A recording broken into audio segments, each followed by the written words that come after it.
Hello money 9। Good evening, मैं हूं प्रियंका संभव। आप देख रहे हैं हेलो मनी 9 और आज हम एक ऐसे टॉपिक पर बात करने वाले हैं जिस पर सभी की नज़रें टिकी हुई हैं। एक बड़ा हादसा जो हमने इस वीकेंड में देखा, ओडिशा ट्रेन हादसे में सैकड़ों लोगों की जान चली गई हैं। अभी तक कई लोगों का कुछ अता पता नहीं लग रहा है। हादसों में अपने परिजनों को खोए परिवारों के लिए ये काफ़ी मुश्किल वक्त है। निश्चित तौर पर इस नुकसान की भरपाई नहीं हो सकती है, लेकिन ऐसे ही जोखिमों से आर्थिक तौर पर सुरक्षित रहने के लिए ये एक बीमा लिया जाता है, ट्रैवल इंश्योरेंस या पर्सनल एक्सीडेंट बीमा। हादसे के बाद 24 घंटे नहीं बीते, IRDA ने सभी कंपनियों से कह दिया है कि वो आगे बढ़कर आएं और लोगों के बीमा दावों को जल्द से जल्द सेटल करें, कागजी कार्रवाई में बीमा को ना उलझाएं। सवाल ये खड़ा होता है कि सरकार या नियामक को ऐसा क्यों कहना पड़ रहा है। इसके पीछे वजह यह है कि बीमा दावों को निपटाने की प्रक्रिया आसान नहीं होती।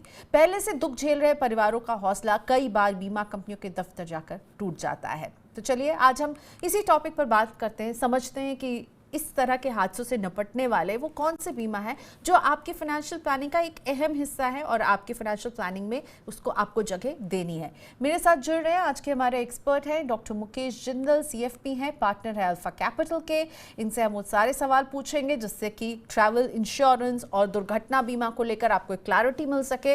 वैसे अगर आप भी डॉक्टर जिंदल तक अपनी आवाज़ पहुँचाना चाहते हैं और अपने सवाल रखना चाहते हैं तो आप इस तरह से हमें अपने सवाल भेज सकते हैं। आप हमें व्हाट्सएप कर सकते हैं 9311211874 पर, या फिर आप हमें ईमेल कीजिए money9query@tv9.com पर।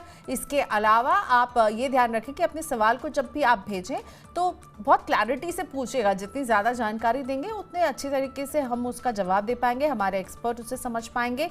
यूट्यूब के चैट बॉक्स में राइट हैंड पर आपको नजर आएगा, उस पर भी आप अपने सवाल भेज सकते हैं। तो चलिए अब शुरुआत करते हैं आज की बातचीत की। Doctor Jindal, thank you so much, आपने मनी 9 के लिए वक्त निकाला।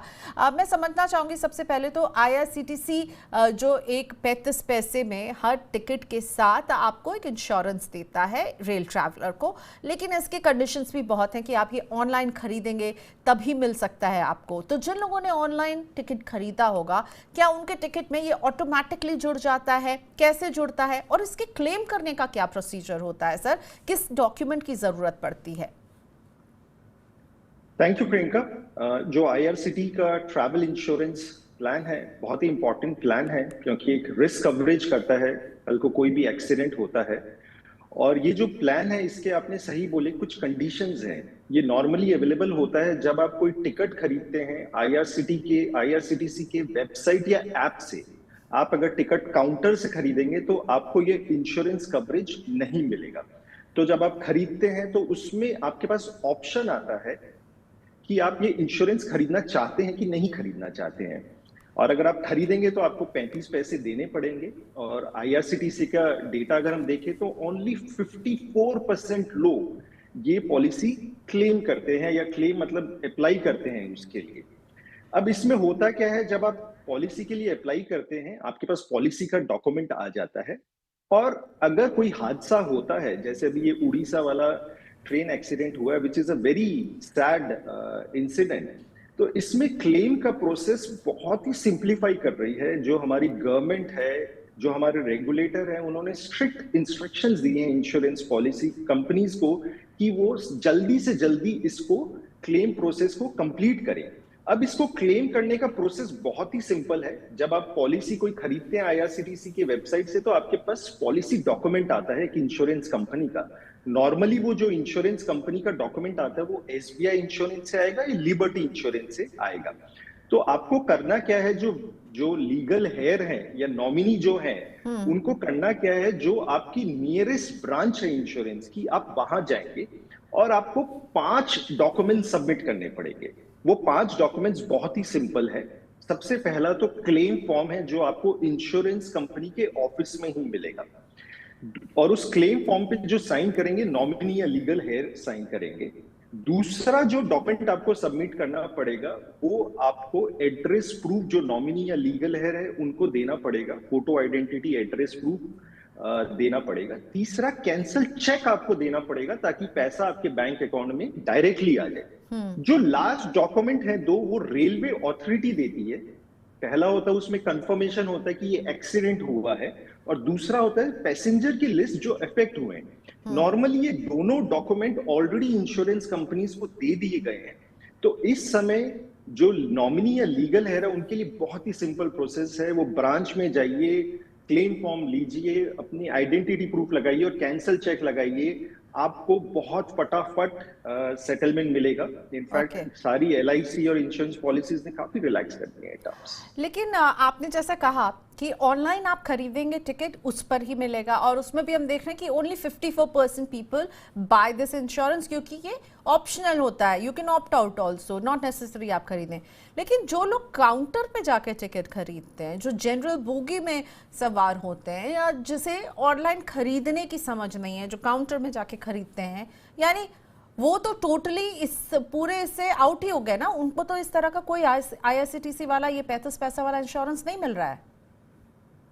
बिल्कुल बिल्कुल प्रियंका जी, आपने बिल्कुल सही बोला, और ये बहुत ही अनफॉर्चुनेट है कि सिर्फ ऑनलाइन जो खरीद रहा है उसी को मिल रहा है। बिकॉज हमारी जो पॉपुलेशन है वो काफी लोग इंटरनेट इतना यूज नहीं करते हैं, अभी भी ऑनलाइन ट्रांजैक्शन यूज नहीं करते हैं। वो काउंटर या एजेंट्स के थ्रू टिकट बुक कर रहे हैं।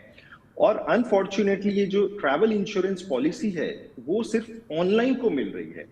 एंड मेरे ख्याल से शायद इस इंसिडेंट के बाद जो हमारे रेगुलेटर हैं वो चेंज करें, क्योंकि इसमें प्रीमियम बहुत ज्यादा नहीं जाता, 35 पैसा ही जाता है। इनफैक्ट अगर आप मेरे से पूछेंगे तो मेरा सजेशन यही होगा कि इसे कंपलसरी कर देना चाहिए कि आप पॉलिसी मतलब टिकट कहीं से भी लीजिए, आपका इंश्योरेंस प्रोटेक्टेड रहेगा, आपको पॉलिसी बाय डिफॉल्ट मिलेगी। Right, I totally agree with you, क्योंकि मुझे लगता है एक बहुत बड़ा तबका है जो, जैसा कि आपने कहा, टिकट विंडो में जाके टिकट लेता है, जनरल बोगी में सफ़र करता है, उन्हें तो इस तरह का प्रोटेक्शन मिल ही नहीं रहा है। साथ ही में अगर ये बीमा आपके पास है, ये ट्रैवल इंश्योरेंस है, और अगर उसमें नॉमिनी का नाम नहीं डाला, तब भी ये बीमा बेकार हो जाएगा क्या? अगर नॉमिनी का नाम नहीं डाला, किसी ने बीमा तो ले लिया, पर नॉमिनी का नाम, जो मुझे पता है कि आपको एक मैसेज आता है उसमें आपको भरना होता है, और अगर नहीं डाला तो इस स्थिति में क्या होगा? प्रियंका जी, बहुत कॉमन है कि लोग नॉमिनी का नाम नहीं भरते हैं, क्योंकि होता क्या है, जब आप IRCTC की वेबसाइट से टिकट खरीदते हैं तो बाद में आपके पास इंश्योरेंस पॉलिसी आती है मेल में, और आपको नॉमिनी बाद में भरना होता है, और लोग इतना भरते नहीं है। बट उससे कोई प्रॉब्लम नहीं है अगर आपने नॉमिनी नहीं भरा। वैसे तो नॉमिनी भरना बहुत जरूरी है, क्योंकि उससे क्लेम प्रोसेस इजी हो जाता है। आप इंश्योरेंस कंपनी में जाएंगे, पैसा मिल जाएगा। बट अगर नॉमिनी नहीं है तो पैसा मिलेगा लीगल हेयर को। तो उसके बाद जिम्मेदारी क्या हो जाती है, जो लीगल हेयर्स हैं उनको डॉक्यूमेंट एडिशनल देने पड़ते हैं। जो एडिशनल डॉक्यूमेंट देने पड़ते हैं, या तो वो लीगल हेयर सर्टिफिकेट देना पड़ेगा या सक्सेशन सर्टिफिकेट देना पड़ेगा। मैं ये भी समझा देता हूँ ये डॉक्यूमेंट कौन देगा, ये बहुत इंपॉर्टेंट है, क्योंकि इसके बारे में काफी कंफ्यूजन है। जो लीगल हेयर सर्टिफिकेट है वो आपकी म्युनिसिपल कॉर्पोरेशन इशू करेगी, या जो आपका डिस्ट्रिक्ट का तहसीलदार है वो इशू करेगा, क्योंकि नॉर्मली उनके पास ये रिकॉर्ड्स होते हैं। आप जाएंगे तो वो आपको ये इशू कर देंगे, और ये लीगल हेयर सर्टिफिकेट आपका हो जाता है। But just in case legal heir certificate नहीं है, कई लोग क्या करते हैं, डेथ सर्टिफिकेट के बाद आप कोर्ट जाते हैं, तो कोर्ट से जब आप ऑर्डर लाते हो वो सक्सेशन सर्टिफिकेट होता है, तो फिर आप या तो सक्सेशन सर्टिफिकेट दे दीजिए या लीगल हेयर सर्टिफिकेट दे दीजिए। सबसे इजी है लीगल हेयर सर्टिफिकेट, बट पैसा जरूर मिलेगा, थोड़ा सा टाइम लगेगा, बट लीगल हेयर को डेफिनेटली पैसा मिलेगा। ओके, अब मैं IRCTC के इस ट्रैवल इंश्योरेंस के अलावा जो 2 और इंश्योरेंस की बात की जा रही है, इनफैक्ट 3 इंश्योरेंस के एक एक करके पूछना चाहूंगी। एक तो प्रधानमंत्री जीवन ज्योति बीमा, और दूसरा प्रधानमंत्री सुरक्षा बीमा योजना PMSBY। तो एक एक करके बताइए कि इनका भी फायदा ऐसे लोगों को मिल सकता है जो IRCTC में कवर्ड नहीं हो, और शायद इस बीमा को लोग इग्नोर कर देते हैं, या फिर उन्हें इसके बारे में जानकारी नहीं होती है। हाँ, ये काफी इग्नोर्ड है, और जो प्रधानमंत्री जीवन ज्योति बीमा योजना है काफी पॉपुलर भी हो रही है। नॉर्मली हो क्या रहा है कि आप ये पॉलिसी खरीदते हैं अपने बैंक अकाउंट के थ्रू या पोस्ट ऑफिस के थ्रू खरीदते हैं, और इसमें एनुअल जो प्रीमियम मिलता है, प्रीमियम आपको देना होता है वो 436 रुपीज देना होता है ना। इसमें जो बेनिफिट मिलता है, जो एक्सीडेंटल डेथ बेनिफिट मिलती है, उसमें आपको 2 लाख मिलता है, या अगर आपके पास परमानेंट डिसेबिलिटी भी हो तो वो 2 लाख मिलता है। और अगर आपकी टेम्पररी डिसेबिलिटी है तो आपको 1 लाख मिलता है, और इसके सेटलमेंट के लिए आपको अपने बैंक या पोस्ट ऑफिस में जाना पड़ता है, और ये आपको in addition to travel insurance मिलेगा। तो अगर आपके पास आईआरसीटीसी का ट्रैवल इंश्योरेंस भी है और ये भी है तो आपको दोनों मिलेंगे, क्योंकि दोनों के टर्म्स एंड कंडीशंस अलग हैं।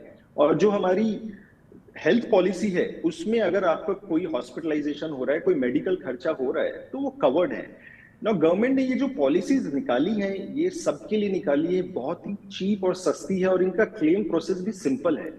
तो सबको लेना चाहिए, और इट इज वेरी इंपॉर्टेंट कि हम इसका क्लेम करें। कई बार हम पॉलिसी लेते हैं फिर क्लेम नहीं करते हैं, आई थिंक वो अच्छी बात नहीं है।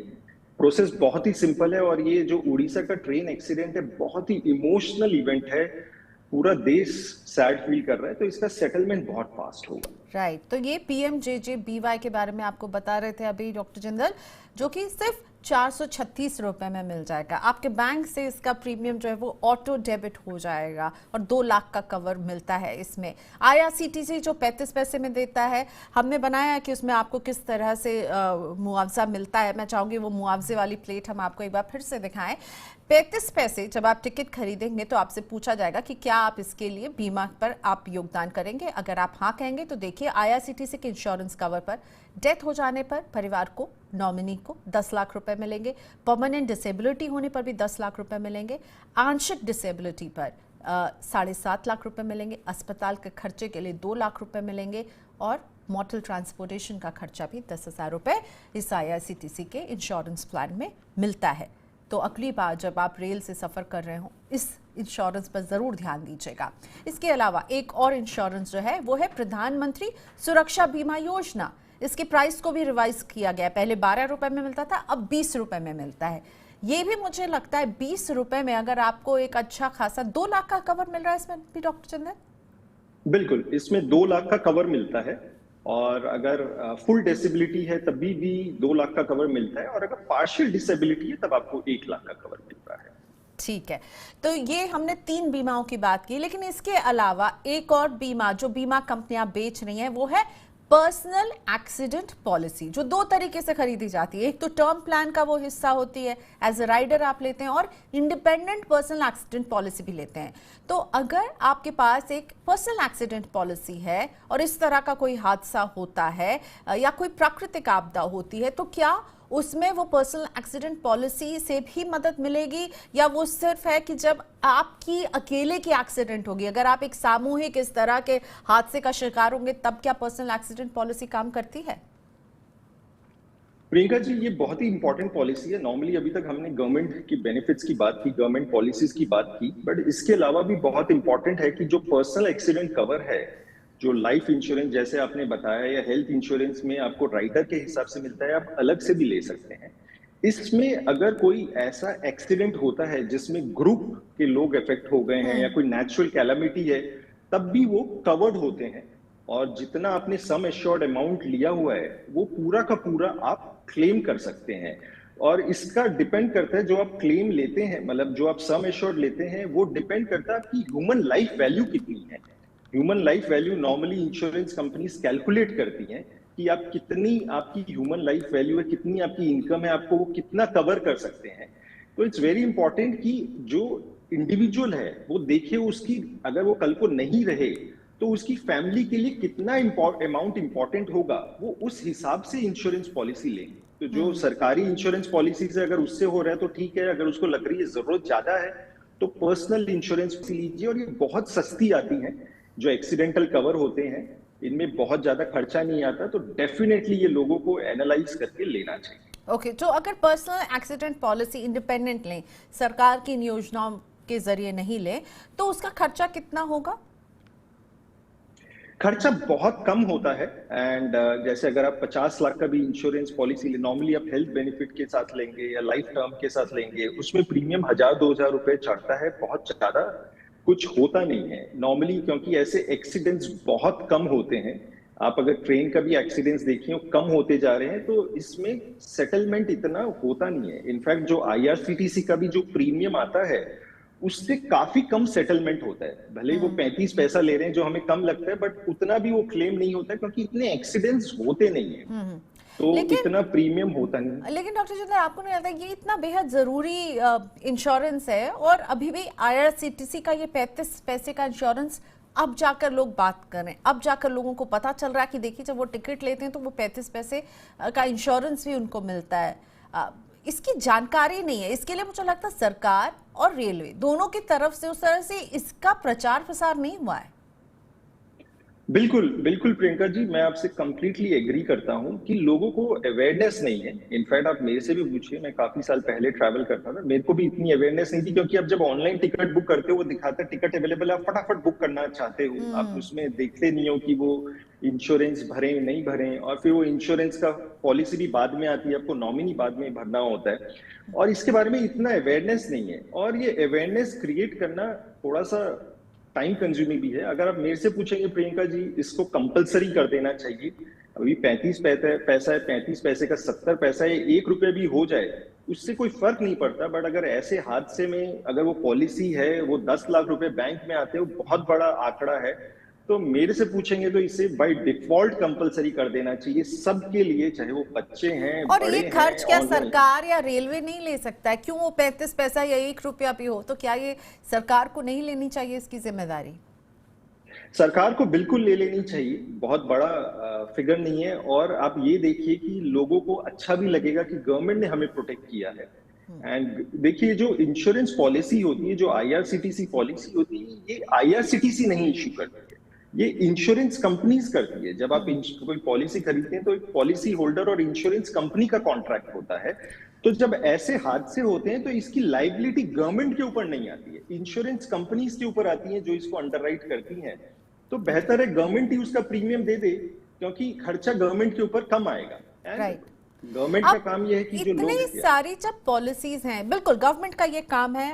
आई थिंक आपने पॉइंट अपना रख दिया है और मैं इससे बहुत अग्री करती हूँ। जो लोग हमारी बातचीत सुन रहे हैं, आप अग्री करते हैं या नहीं, प्लीज हमें अपने चैट बॉक्स में लिख करके जरूर बताइए कि गवर्नमेंट क्यों नहीं इसकी जिम्मेदारी ले लेती, क्यों नहीं गवर्नमेंट पे कर देती है इसको। क्योंकि अगर देख रहे हैं हम कि कम लोग खरीद रहे हैं तो गवर्नमेंट ही खरीदे। गवर्नमेंट की जिम्मेदारी है हमारी सुरक्षा, और इस तरह के अगर हादसों से हम गुजरते हैं तो अगर गवर्नमेंट हम अपनी तरफ से ये कदम उठाए तो कितना अच्छा हो, ज्यादा लोग सिक्योर हो पाएंगे।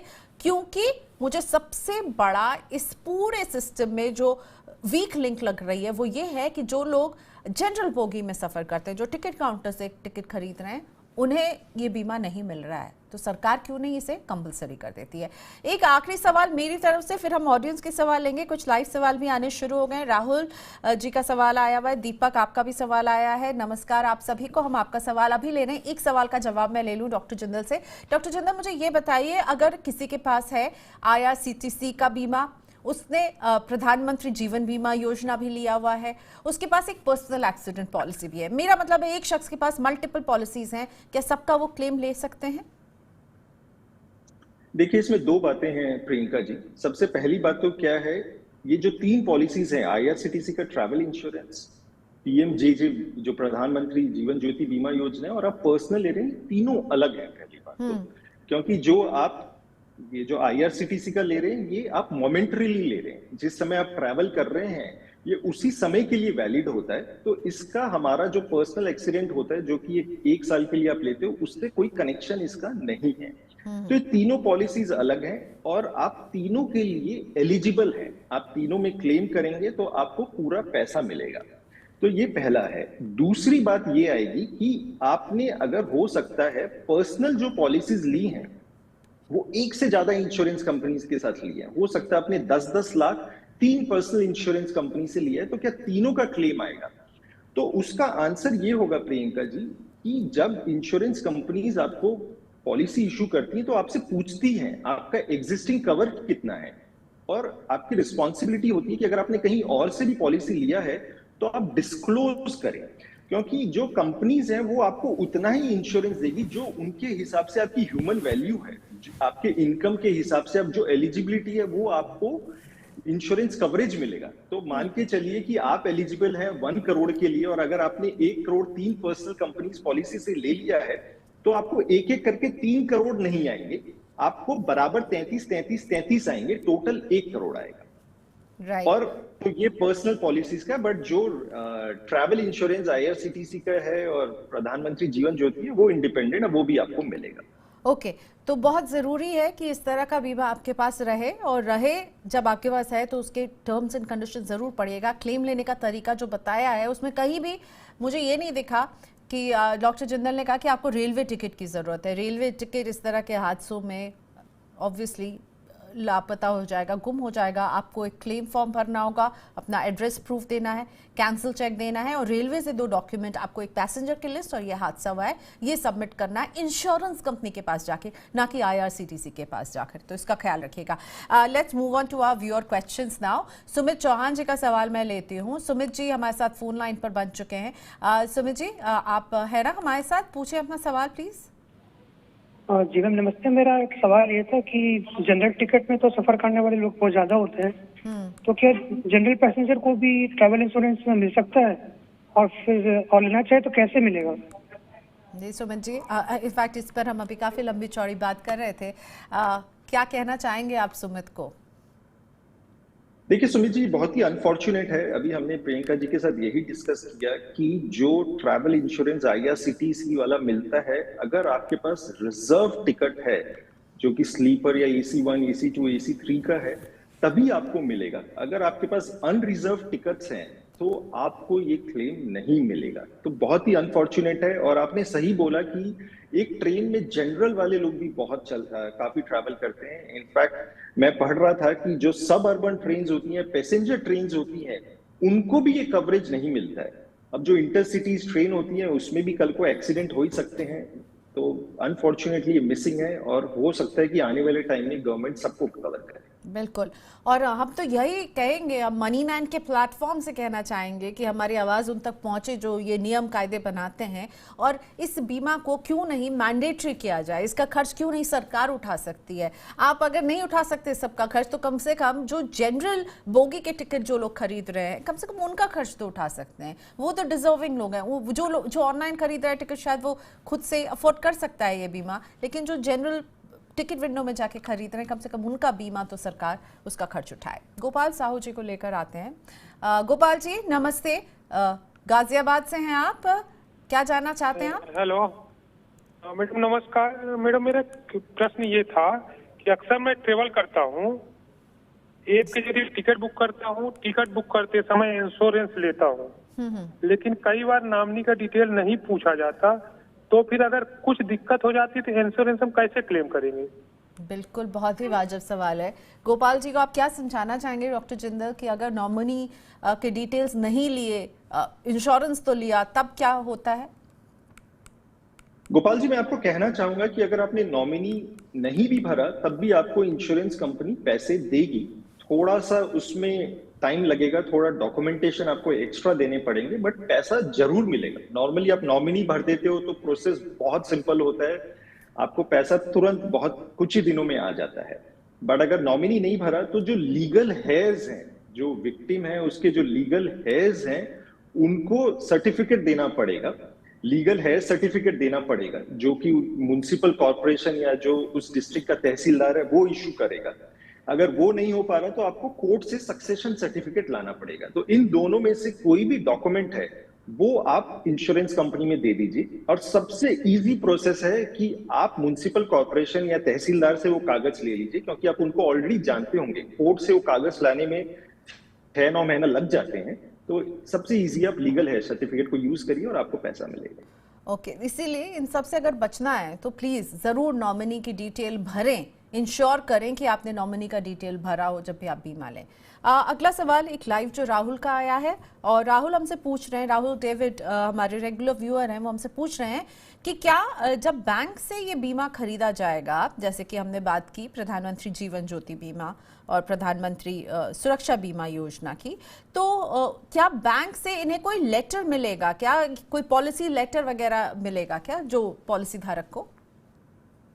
नॉर्मली जब आप बैंक के थ्रू प्रीमियम देते हैं तो आपके मेल में वो पॉलिसी आ जाता है, एंड तो वो policy as a document proof रहता है। और अगर आपको पॉलिसी क्लेम करनी है तो आप बैंक जहां से आपने लिया है, बैंक से लिया है या पोस्ट ऑफिस से लिया है, वहां भी एक क्लेम फॉर्म है। वहां पे जो प्रोसेस मैंने बताया, क्लेम फॉर्म आप भरेंगे, उसमें साइन करेंगे जो नॉमिनी है, और आप अपनी आईडी प्रूफ और कैंसिल चेक देंगे, और तो ये पैसा आपको उसमें बिल्कुल मिलेगा। ओके। तो प्रोसेस बहुत ही सिंपल है। बट इस केस में क्या होता है, बैंक में जाते हैं, पोस्ट ऑफिस में जाते हैं, आईआरसीटीसी वाले में इंश्योरेंस कंपनी में जाते हैं, बस यही फर्क है, बाकी सब प्रोसेस है। Right, thank you for that clarity. IRCTC का बीमा है तो आप बीमा कंपनी को अप्रोच करेंगे, और प्रधानमंत्री जीवन ज्योति बीमा योजना है तो आप बैंक को अप्रोच करेंगे, और आपके पास बैंक में ज़रूर आपको एक मेल आएगा जब आप इसे खरीदेंगे तो। और हर जून में ये रिन्यू होता है, इसका ध्यान रखिएगा। हर जून में आपको इसके रिन्यूअल की सहमति दे करके वो प्रीमियम को कटवाना होता है। अगला सवाल भी लाइव दीपक सिंह का है। प्रधानमंत्री जीवन ज्योति बीमा योजना पर पूछ रहे हैं कि क्या गवर्नमेंट एम्प्लॉय इस बीमा को ले सकते हैं? डॉक्टर जिंदल। गवर्नमेंट एम्प्लॉय का मेरे को चेक करना पड़ेगा। आई am not sure on this कि गवर्नमेंट एम्प्लॉय का क्या कंडीशंस है, क्योंकि उनकी होती है कंडीशंस, तो I am not sure, I have to check. Okay fine. So यहाँ पर थोड़ा सा हमें will get back to you on this Deepak ji कि ले सकते हैं या नहीं ले सकते हैं, पर मुझे लगता है आप अपने बैंक से भी इस बात को ज़रूर चेक कर लें, अपना स्टेटस बता करके कि मैं गवर्नमेंट एम्प्लॉय हूँ, क्या मुझे ये मिलेगा या नहीं मिलेगा, इसे ज़रूर चेक कर लें। ओके अब मेरे पास एक ये सवाल था कि आपने जितने पेपर्स बताए ना हमें कि अगर आईआरसीटीसी वाला आप बीमा जो है क्लेम करने के लिए जाएंगे बीमा कंपनी के पास, उसमें आपने कहीं पर भी पॉलिसी बॉन्ड का जिक्र नहीं किया, तो वो बॉन्ड लेकर के जाने की जरूरत नहीं होगी किसी को? अगर उनके पास वो आईआरसीटीसी वाला बीमा है तो कोई बॉन्ड या कोई ऐसा प्रूफ कि वो बीमा था वो लेकर जाने की जरूरत नहीं होगी? नहीं, उसमें जब आप क्लेम फॉर्म भरेंगे प्रियंका जी, तो उसमें वो डिटेल्स आपको बाय डिफॉल्ट भरनी पड़ेंगी। एंड आजकल क्या है, देखिए, जो ये पॉलिसीज इश्यू होती हैं डिजिटल फॉर्म में होती है, ये कोई फिजिकल पॉलिसी अपने घर में नहीं आती है, मेल के थ्रू आती है। तो जब आप क्लेम फॉर्म भरेंगे तो उसमें पॉलिसी नंबर वगैरह भरेंगे, उसमें नाम सब कुछ डिटेल्स भरेंगे, तो उससे वो सफाइस कर लेता है, वो उनसे वेरीफाई कर लेते हैं कि डेटा सही है नहीं है। बट इट्स ऑलवेज बेटर, जब आप जा रहे हैं इंश्योरेंस कंपनी में, वो आप पॉलिसी लेके जाइए, आपके मेल में होगा, उसका प्रिंट ले जाइए, सॉफ्ट कॉपी ले जाइए, तो वो ऑलवेज बेटर होता है। क्योंकि कई बार क्या होता है, जो काउंटर में भी लोग बैठे होते हैं उन्हें भी प्रोसेस नहीं पता होता, तो इट्स ऑलवेज बेटर कि हम हमारी तरफ से पूरी तैयारी करके जाए। मैं राजेंद्र जी का लाइव सवाल लेना चाहूँगी, लेकिन उससे पहले एक बहुत ज़रूरी बात यहाँ पर मैं ये भी पूछना चाहूँगी आपसे डॉक्टर जिंदल कि जब ऐसे हादसे होते हैं तो अगर जो पॉलिसी होल्डर है वो गुजर जाता है और उसकी फैमिली को अगर ये सारे चीज़ें पूरी करनी है तो बहुत मुश्किल होता है। कि हमने कोविड के दौरान इस मुश्किल में लोगों को देखा कि उनके पास डिटेल नहीं थी अगर उनके फैमिली मेम्बर्स के इंश्योरेंस की, और यहाँ पर भी उनके मेल तक पहुँचना, वो कॉपी लेना, it could become really difficult, you know.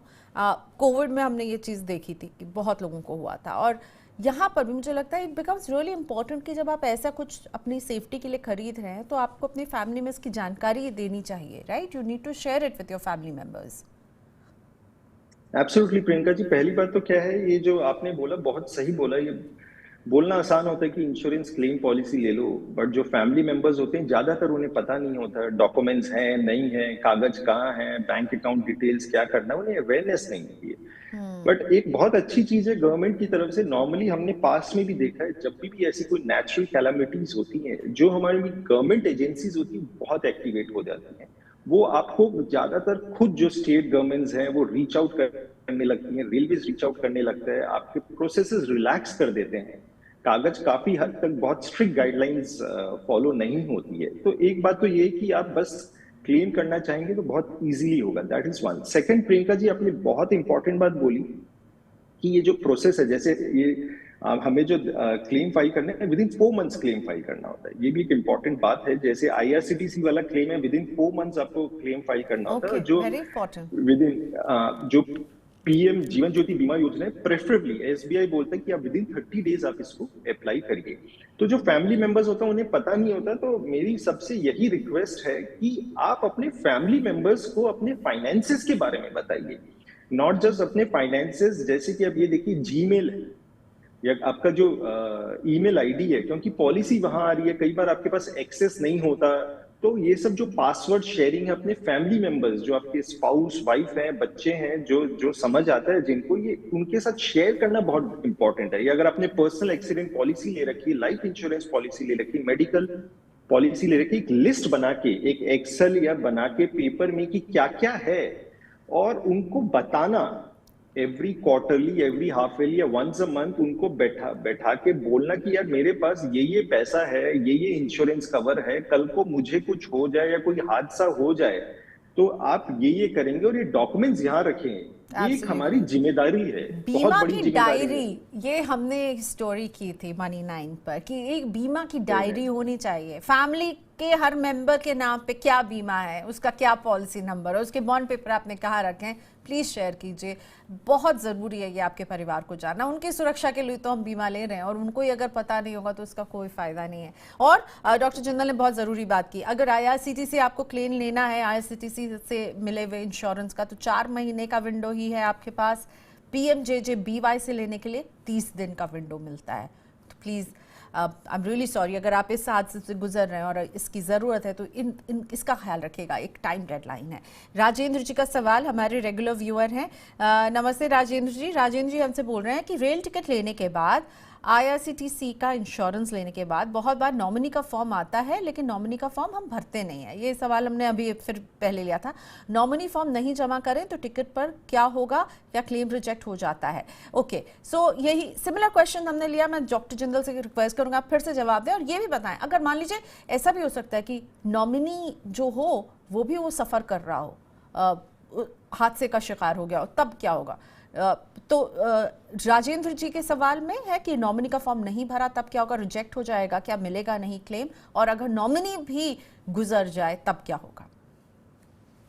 Priyanka ji, आपने बहुत ही एक अच्छा सिनेरियो लिया कि अगर मान लीजिए जो पॉलिसी होल्डर है वो एक्सपायर हो जाता है या उनको कुछ हो जाता है, और अगर नॉमिनी जो है कल को उनको भी कुछ हो जाता है या वो ऑलरेडी प्री डिजीज कर गए हैं, तो उस केस में क्या होगा? बहुत बार ऐसा होता है, लोग सोचते नहीं है, क्योंकि नॉमिनी आप स्पाउस को बना देते हो, बट कई बार स्पाउस प्री डिजीज करके दोनों साथ ट्रैवल कर रहे थे, दोनों का साथ में अनफॉर्चुनेटली अगर एक्सीडेंट हो जाता है, तो ऐसे में क्या होगा? पैसा जो है legal heir of the policy holder, उसके पास जाएगा। अगर उनके सर्वाइविंग बच्चे हैं उनके पास जाएगा, और जैसे हमने पहले डिस्कस किया था, लीगल हेयर सर्टिफिकेट जो कि म्युनिसिपल कॉर्पोरेशन या तहसीलदार डिस्ट्रिक्ट का देगा, उससे ले लीजिए। वो नहीं हो रहा तो कोर्ट से आपसे सक्सेशन सर्टिफिकेट लाना पड़ेगा। तो कई बार ये होता है प्रियंका जी की नॉमिनी भी नहीं है और पॉलिसी होल्डर भी नहीं है, बट पैसा जरूर मिलेगा, लीगल हेयर्स को मिलेगा। एंड इम्पॉर्टेंट आप ये कागज ले लीजिए और आप इंश्योरेंस कंपनी के ऑफिस में जाइए, कोई भी दिक्कत है वो आपको सारा प्रोसेस आपको समझाएंगे और वो इंश्योर करेंगे कि आपको पैसा मिले। पैसा कहीं नहीं जाएगा, अगर आप डॉक्यूमेंटेशन करेंगे पैसा आपको बिल्कुल मिलेगा। ओके, चलिए, तो पैसा कहीं नहीं जाएगा राजेंद्र जी, आपको वही सक्सेशन सर्टिफिकेट लेना पड़ सकता है, लीगल हायर के लिए एक सर्टिफिकेट, कई बार रिलेशनशिप स्थापित करने के लिए, तो जो आपकी लोकल अथॉरिटीज़ होंगे उनसे आपको यहाँ पर मदद मिलेगी, वरना कोर्ट आपको एक सक्सेशन सर्टिफिकेट ज़रूर इशू करता है। इसीलिए हमेशा सरकार भी कह रही है, अलग अलग इन्वेस्टमेंट प्लेटफॉर्म भी कहते हैं कि अपने जो भी आप निवेश कर रहे हैं, जो भी आप बीमा खरीद रहे हैं या म्यूचुअल फंड में निवेश कर रहे हो, नॉमिनीज़ को प्लीज़ अपडेटेड रखिए, अपने बैंक में नॉमिनी लीगल हायर की जो क्लैरिटी है वो ला करके रखिए। आप एक से ज़्यादा नॉमिनी भी रख सकते हैं बैंक वगैरह में, इन्वेस्टमेंट में, तो उसका ख्याल रखिए। All right, thank you so much, बहुत ही इन्फॉर्मेटिव सेशन रहा है आज का डॉक्टर जिंदल आपके साथ। शुक्रिया, आपने वक्त निकाला हमारे लिए। फिर मुलाकात होती है, bye bye. Thank you Priyanka, thank you everyone, thanks a lot. Okay, so उम्मीद करते हैं कि अगर इस तरह के हादसे से आप कभी ना गुजरें, अगर गुजरें तो समझिए बीमा की अहमियत, कैसे खरीदना है, कैसे अपने परिवार वालों को लूप में रखना है कि आपके पास कौन सा बीमा है, किस टाइम फ्रेम में आपको क्लेम करना है, इसका भी ख्याल रखिएगा। चलिए, हमें इजाज़त दीजिए, लेकिन जाते जाते आपको बता दें, आप इस तरह की सारी खबरें, आज हमने जिस बीमा की बात की, चाहे वो IRCTC का बीमा हो, प्रधानमंत्री जीवन ज्योति बीमा हो, प्रधानमंत्री सुरक्षा बीमा योजना, उनके बारे में कोई भी डिटेल अगर आपको चाहिए तो हमारी वेबसाइट पर जाइए, वहाँ पर आपको इससे जुड़ी कई सारी खबरें मिलेंगी, और केवल हिंदी में ही नहीं, हिंदी के अलावा भी 7 भाषाओं में पर्सनल फाइनेंस की खबरें आप पढ़ सकते हैं money9.com पर। हिंदी, इंग्लिश, गुजराती, बांग्ला, कन्नड़, तेलुगु, में आपको मिलेगा पर्सनल फाइनेंस से जुड़े खबरों का एक पूरा अपडेट, साथ में ऐसी खबरें जो आपको फाइनेंशियल प्लानिंग में मदद करेंगी। तो Money9 के वेबसाइट पर ज़रूर जाइएगा। आज के शो में जुड़ने के लिए शुक्रिया आप सभी का। मुझे दीजिए इजाज़त, कल मुलाकात होती है हेलो Money9 में। बाय।